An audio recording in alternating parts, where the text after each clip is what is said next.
So we're moving into introducing the second panel about trade corridors. How many here actually know what a trade corridor is?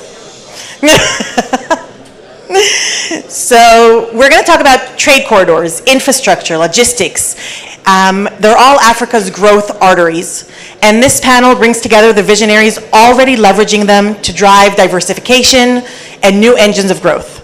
So we'll explore how regional connectivity, industrial partnerships, and stronger, smarter, more innovative supply chains are reshaping the continent's economic landscape. And with that, I'm honored to invite Mr. Bobo Dube. You're up.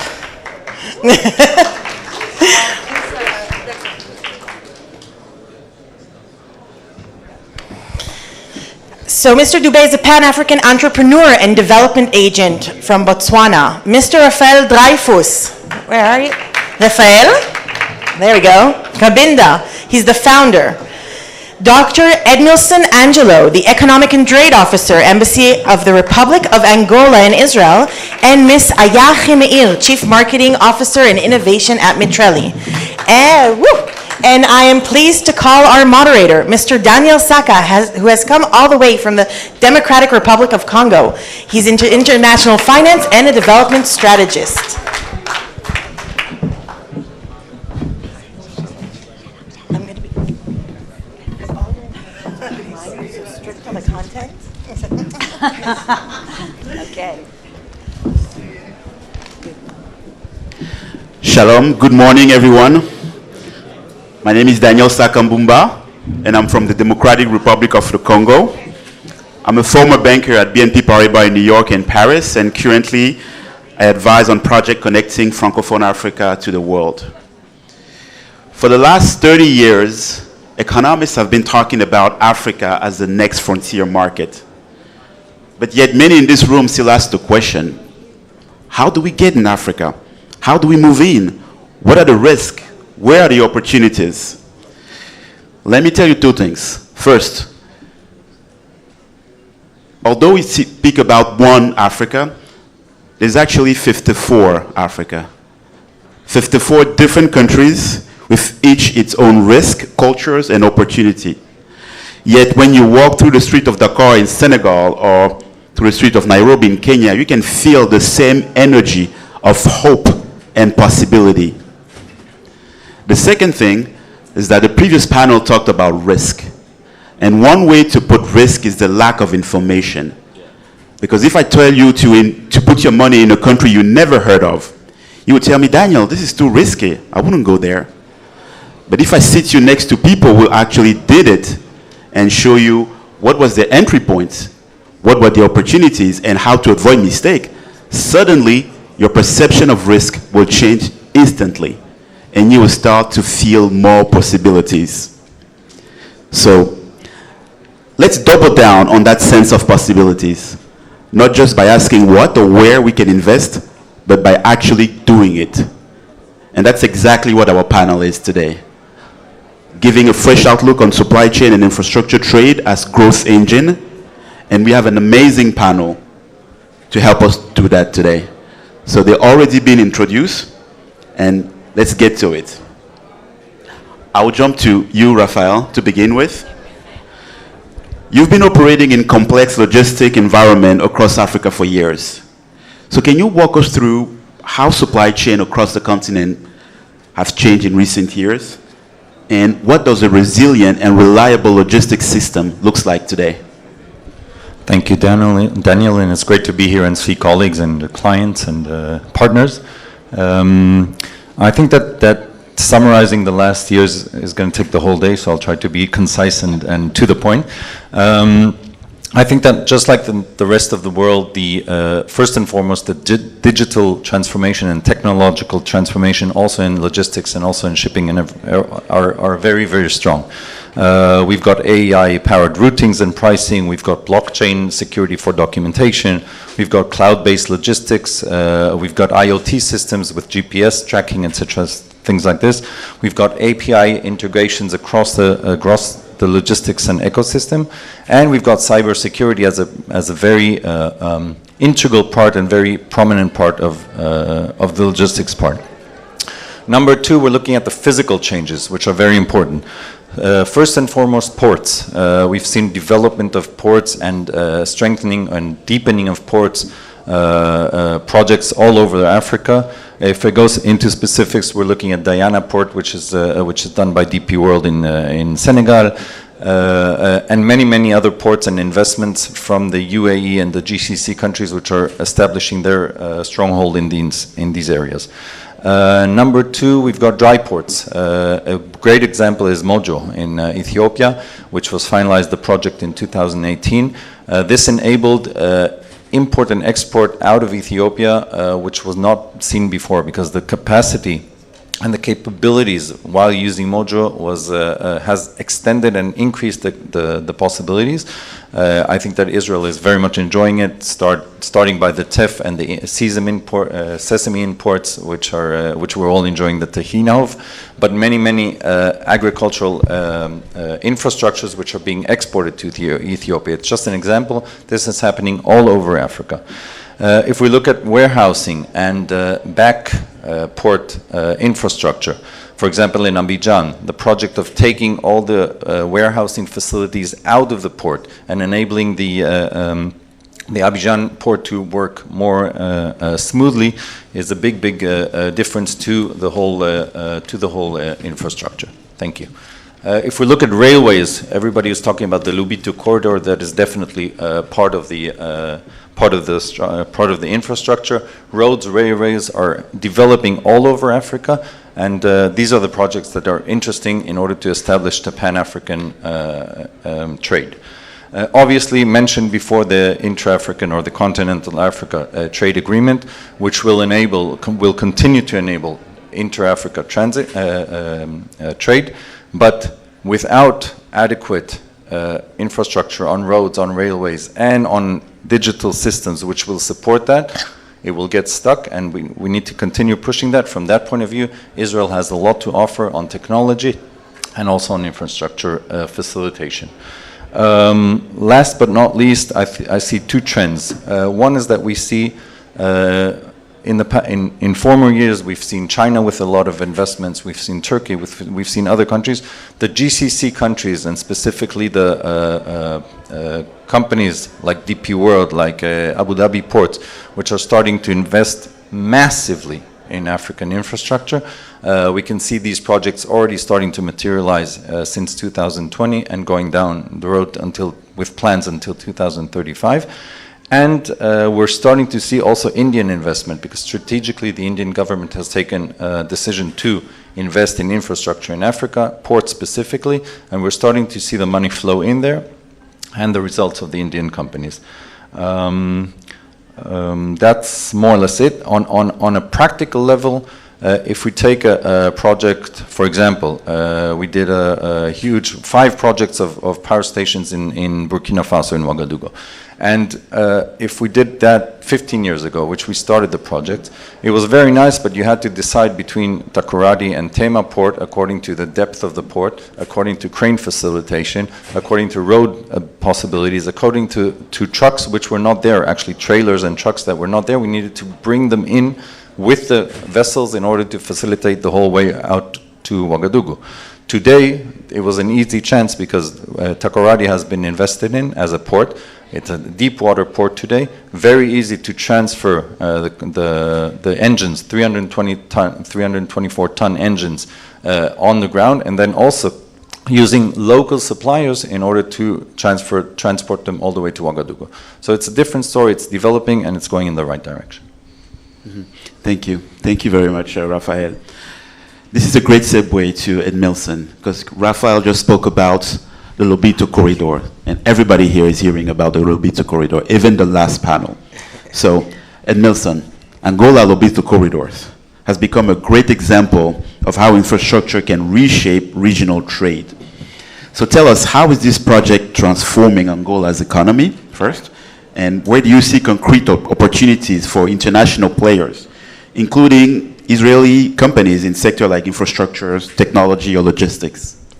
Thank you very much, Daniel. It's an honor to be here. It's interesting to hear that everybody has been talking about something that is happening back home, as in Angola. I just want to have an idea of how many people actually heard about the Lobito Corridor. If you can just put your hands up if you heard of the Lobito Corridor. Not many people. Not many people, so you have to educate them. So I have got a huge task to do. Essentially what the Lobito Corridor is from an Angolan perspective is a major transport and economic development project that connects the Atlantic port of Lobito in Angola to the Central Africa Copper Belt in the DRC and Zambia. Essentially at the heart of the project is this developed railway that will cut through the continent on the west to the east with an idea to reach all the way to Tanzania. So why is that important for us as a country? First, obviously, is what we have been trying to do as Angola, is economic diversification. So oftentimes when you hear about African countries, you always think about oil, diamonds, critical minerals, but there's more to that. And I think the Lobito Corridor has been pretty much showcasing how it's not just about critical mineral, even though that's the conversation. It's about agriculture, it's about logistics, it's about trade, it's about people. So essentially, I think the reason why everybody's really buzzing about the Lobito Corridor is because it extended around more than just natural resources. The second thing is trade, right? One of the biggest challenge, not just as a national level, but also continental level, is how to move goods. And sometimes people say, okay, this is just to move critical minerals from Angola to the DRC to then go all the way to the end destination. But there's also trade between the provinces. There's also trade between the countries. So this is another element that makes the Lobito Corridor extremely important. Another element, which obviously it's always adds value to the value chain, is the geopolitical importance of it. A lot of support from the US, from the EU, from international financial corporations, which not only do they give more credibility to the project, but they make everything that is happening around the corridor even more powerful. And then there's also the other element, which I think we'll hear a lot here, which is regional and continental integration, right? I think the beauty of the Lobito Corridor, and when I talk about it, I smile a lot, is because it seems like African countries are beginning to speak the same language. And when you build something where you see Angola talking of the Lobito Corridor as if it's just theirs, Zambia talking as if it's theirs, the DRC talking as if it's theirs, this is the beauty of the Lobito Corridor, which I think everyone that becomes part of the project will feel that energy as well. So essentially, if I have to just summarize, it's more than just an infrastructure project. It's a real engine for continental trade. And obviously, as we continue to discuss, I will touch more on the opportunities that there are in the Lobito Corridor. Thank you. Great, thank you. Thank you very much. So, Bobo, jumping to you now.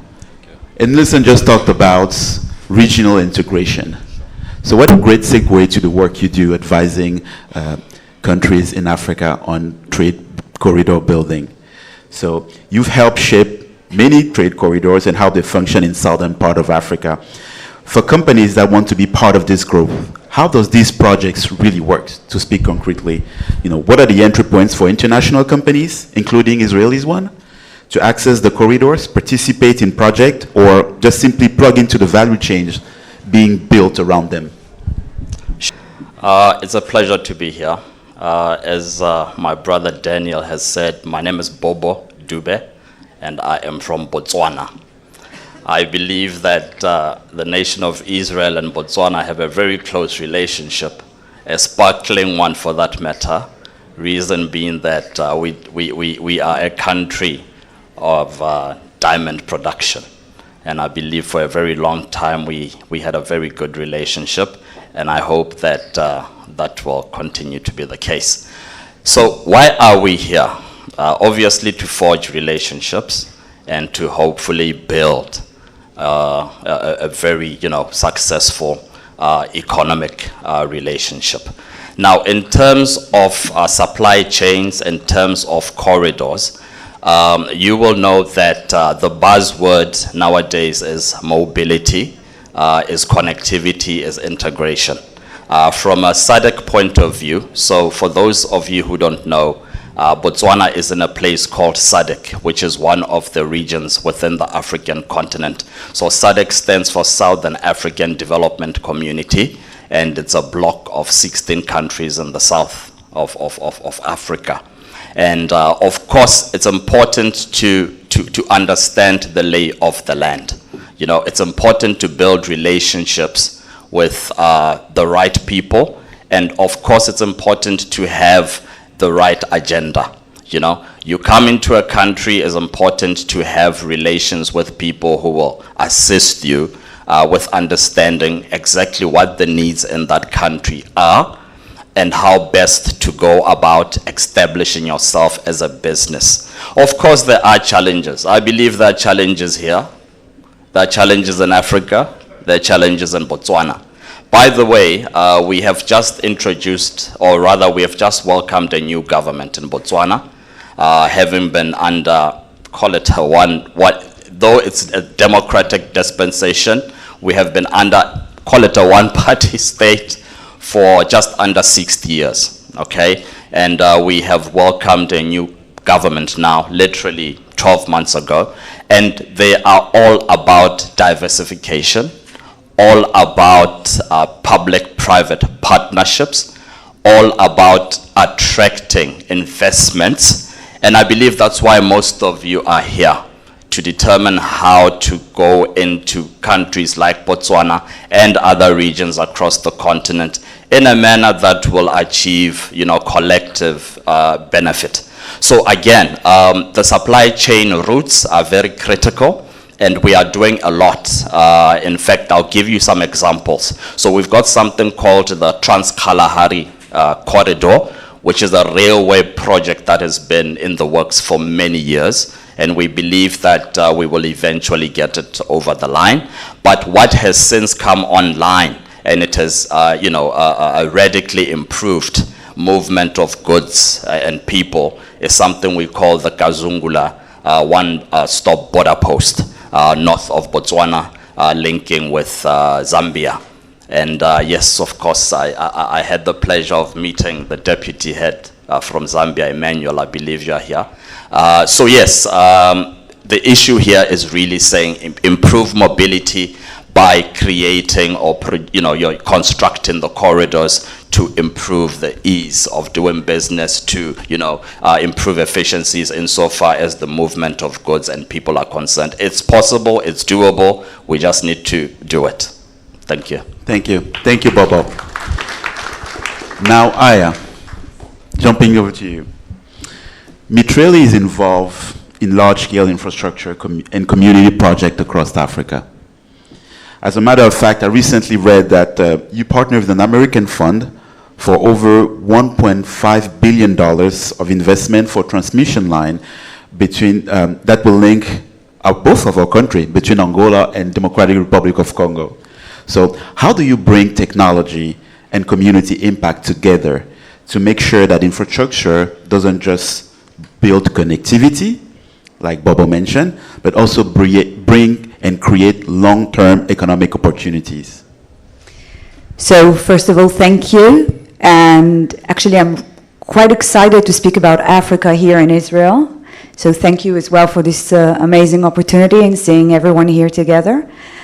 I think when we talk about infrastructure, it is about connectivity, but it's not about connecting one place to the other. It's about connecting people. And I think this is where, when you start understanding the impact and understanding the real potential. And we talked a lot about Africa, and you mentioned, Africa is 54 amazing countries with different cultures and different opportunities. But if we will look on the global map, and I'm asking you for a minute just to imagine the global map and see where Africa is positioned, okay? So most of the maps that we all know doesn't show the real size of Africa. So we know that the African Union just distributed the map that really put Africa as its real size, okay? And if we will look at it, we will see Africa in the middle of our humanity, of the future of humanity, okay? It's connecting the Indian Ocean, as you said, to the Atlantic Ocean, and you can see, you can imagine, only if you will look at a map, you can imagine the trade routes, you can imagine the value chain, you can imagine the logistics. So if we think about the future of humanity, not only the future of Africa or the future of the Middle East or Israel, you can see that Africa is the place where global trade will be centered in, okay? And then when we talk about infrastructure and when we talk about corridors, we definitely need to look at the people around those corridors. And when we talk about the Lobito corridor, which I didn't see too many hands rising up, so hopefully by the end of this session it will be a completely different reality, then you understand that across the Lobito corridor, there are potential of impacting 40 million people. Changing a life of 40 million people is changing the economic development of an entire region and nations. Okay? So when we talk about the hydrolink project, for example, taking Angola hydropower into the mining of DRC, we are not talking about only supplying energy. We are talking about seeing how the energy is getting to the rural areas, to the new industrial zones, to villages, to schools, to new hospitals, okay, and to new economy that will come from those kind of infrastructure projects. And I can get on and on with infrastructure project because we have a lot of them on the ground, but I really want to say one thing about it, okay, and then we will continue. But I want to say that scaling with infrastructure is one of the major challenges and the major opportunity. Because while we are speaking on innovative ideas in different farms or different countries, or separate ideas that we all trying to solve in our own vectors, the speed of the development of the growth of the population, okay, is running so fast, and we will be very late for that, okay? So putting efforts, putting relationship, putting capital, mixing public and private sources as well, to scale infrastructure in a rapid change. This is a must, not only for Africa, not for Israel opportunity, but for the future of humanity. Thank you, Aya. This was nicely put. Aya, if you can keep the mic for the next question, actually, because I want to double down on those opportunities for Israeli companies to speak concretely. Because I know Mitrelli is a Swiss company, but from your perspective, where do you see the strongest potential for Israeli companies strengthening Africa's infrastructures and community development projects? Basically, how do you create more competitors for Mitrelli on the ground? So I will start with leaving Tel Aviv, get on the plane, and go to the ground, okay? That is the first thing. Yeah, applause. For all of us. And don't come for a week. If you come for more, you definitely will learn much more, okay? So I do think innovation needs to be in context, okay? So Israel have a lot to bring to the table. In terms of innovation, there is a lot of sectors of advancing here out of our reality, if it's water, if it's agriculture, if it's cyber, if it's AI, it's healthcare, digital healthcare. So there is a lot of potential, but I think like the real innovation that we can gather here together is really trying to think how we are solving complex challenges. Okay, if it's with finance, like there was here before in the session, if it's with taking already existing technologies, but going to the ground and understand how you mobilize them and adapt them to the needs on the ground. And I will give an example. Let's take GIS technology, for example, okay? It's a well-known technology, we know this technology, but how you manifest this technology to make a real change on the ground and using this technology in an innovative way, okay? So if you have an energy project in rural areas and you need to map the region in order to distribute the energy in a much more efficient way, so GIS technology will support that. If you want to maximize tax revenue as a government to have better governance, okay, and to promote the investment in population, then you need mapping technology. And that goes beyond so many other projects. I will finish with one thing, because we started talking about people. I came back from Angola a few weeks ago, and I've been in Luanda Science Center, okay? And Luanda Science Center, and I will tell you all, as Israeli, you can envy of Africa having a science center like that. And not because Mitrelli was developing this project, I will be here honest, but because every child that is getting into this place is getting out with curiosity and new dreams about the tomorrow of Africa. And this is real infrastructure, and this is real innovation, and there was a lot of Israelis that took part of it, but not only. So there is a lot of places for partnership, but first of all, go to Africa. Thank you. Thank you. Thank you very much, Aya.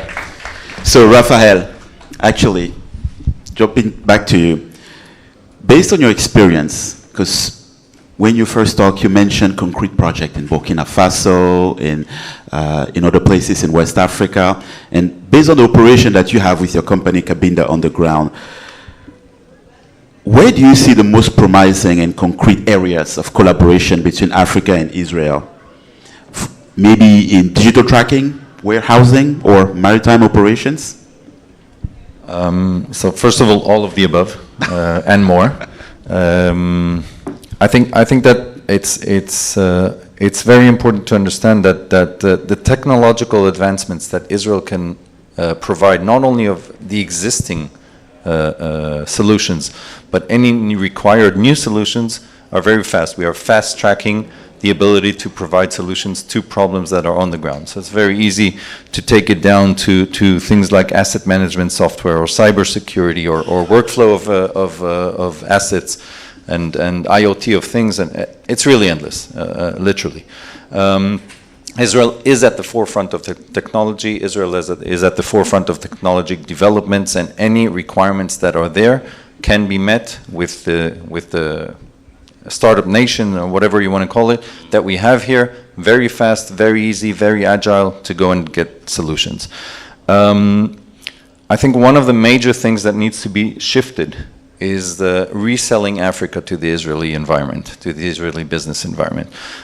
We have been in Africa not only on technology, on infrastructure. I can give you examples of companies from the 80s, 90s, and 2000s, like Solel Bonnet, like Ashtrum, and many others that were working in Nigeria, in Ghana, in Kenya, in Tanzania. That we were all over, and somehow this took a backstage, and I think it's time to re-innovate this and resell this to the Israeli investor, to the Israeli companies, to go together with the funding and the sponsorship of the Israeli government tools in order to re-enter Africa, not only on technology, not only on digitalization. So it's a mindset change. That's number one. Number two, I'll go back to exactly what Aya said, and it's written here. Boots on the ground. Okay, there is no other option. There is no other option but to actually decide, travel, go through the places, go through a country you choose, go through a cultural interaction you have based on someone you know, and start feeling that what the ground is, what is needed, and what we can offer as Israelis to 54 countries. A huge continent. We can't refer to Africa as Africa. It's 54 countries. Each country has a different need. Each area in each country has a different need. So get on the plane and go to Africa. I'll give you an example. I have a company which I'm consulting to, which is dealing with asset management, mobile asset management, not your mobile phones. I'm talking about assets like cranes, like forklifts, like spreaders, like stackers, which are operational in ports, in inland container depots, in freight stations. And they've been active penetrating the US market for the past 18 months. And they came to me for consultancy on something else. And I told them, why aren't you active in Africa? And they said, Africa, what it looks like an imaginary area. I told them, okay, let me get you started.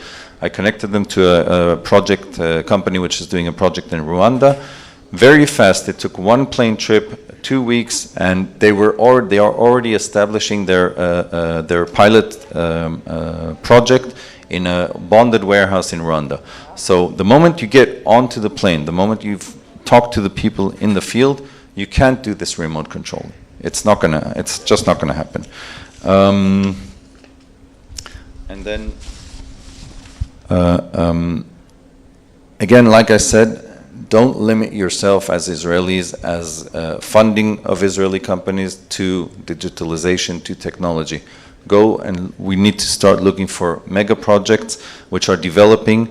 The mega projects are indeed funded by mega countries, China, UAE, etc. But going in the forefront and fitting into these projects as suppliers, as construction builders, as technology providers. This is the entry. If it's not directly into the African country, it's through companies that are already there. We've got very good contacts with DP World, which is investing in Africa. We've got very good contacts with Abu Dhabi Ports, which is so all these companies are very much investing in Africa. We as Israeli companies can provide them further information, technology, knowledge, experience, and boots on the ground, which sometimes they don't like to do, and we are willing to do. So that's the main message. I think new opportunities, one more sentence, I think new opportunities are coming up in changing areas, Somaliland, things are happening there. In such countries, the mega companies, the mega countries are not so much involved at the beginning, and it's an opportunity to penetrate at a very early stage and then develop on as the country goes, as the country develops with Israeli infrastructure and technology and ability to go and grow with the country. Thank you. From a policy and partnership standpoint, how can African countries and Israel work together to make those trade corridors more attractive to investors? What are the practical partnership models that could link government priorities to private sector investment? Starting with you, Bobo. Okay, thank you. Maybe just quickly before I answer that, and this is to Emily. There's a company, or rather there's a group of young African guys who came here probably the same time that Em and I met, maybe 10 or so years ago. Young, very energetic, and they had a vision to obviously transform the space that they're involved in. They are from South Africa, and they have since established a company called Kula. And it's a very big player currently in the agriculture ecosystem in South Africa, with huge ambition to grow into the rest of the region. And it was through exposure, their coming to Israel and interacting with fellow entrepreneurs, and understanding what is possible for them to get to where they are today. So I just want to thank you, Emily, and I believe that through a partnership with African entrepreneurs and entrepreneurs from Israel and other parts of the world, there's really a lot that we can do together. Thank you. Because at the end of the day, we all want one thing, right? A better life, right? For all of us. We all want a good quality for self and families. So and I always say, copying is good if you are copying good. So if it works and it's a quality product or service, localize it. Because at the end of the day, we all want the same thing for all of us, to advance and be better. To come back to your question, again, and I agree with the fellow panelists, boots on the ground. It doesn't get better than going and experiencing for yourself. You know, again, I'm sorry to put you on the spot. When Emily called me and said, Bobo, there's something that I'm hosting and I'd like you to be a part of it, because of what the media has been like to Israel, I could have said, hell no, I'm not going there. What did I say? I said, when? When is this thing happening?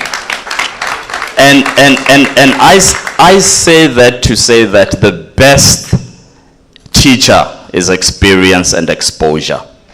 Okay? We are well aware of what Israel has been able to achieve, and it is absolutely something that we can learn from and adopt at continental level to become much better.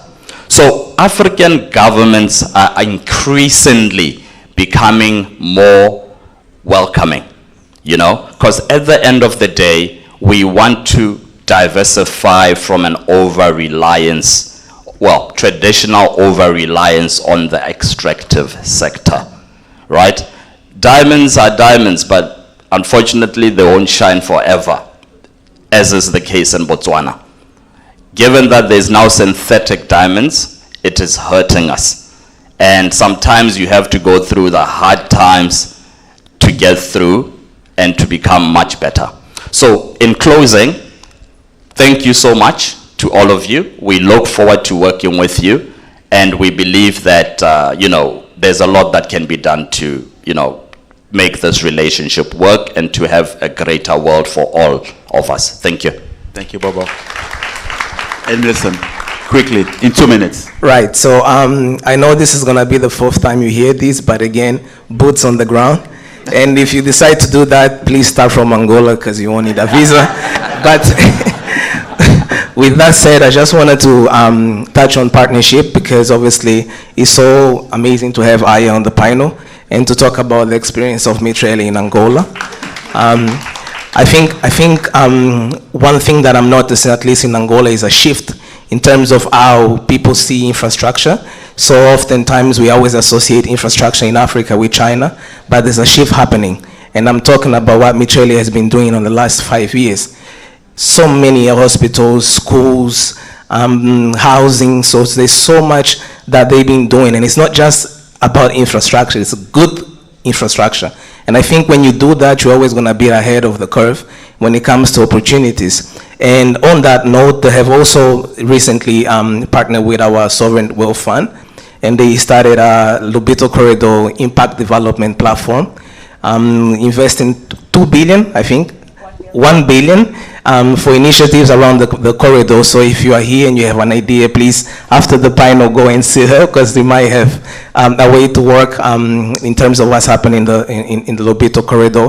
But I think why I touch on partnerships, because the message that I also want to share here is that companies like Mitrelli, they have understand that if you want to do business in Africa, don't just see as a business arena, see as people's relation as well. Because there's one thing that we use a lot in Africa, which is Ubuntu, you know. You are because I am, and I am because we are. And I think companies that are approaching the continent with that attitude are going to be ahead of the curve, and they're going to be making not just more money, but also a more sustainable business project. So essentially, my message to you is Africa is not tomorrow, Africa is today, and let's just enjoy the ride and be part of the movement. Thank you. Thank you. Wonderful words. Thank you very much, Edmilson. So now we come to an end of this panel, and I want to close on something more practical. Yesterday, on a bus back from Jerusalem, one of my Hebrew hosts brought me to the Yiddish word of tachles. Tachles, which basically means bottom line, right? So let's talk tachles. Let's get to the point. I think the word now is boots on the ground, and you've heard it from the panelists. So go on the ground, explore, and be exposed. Ladies and gentlemen, this was a wonderful panel. Big round of applause for our panelists.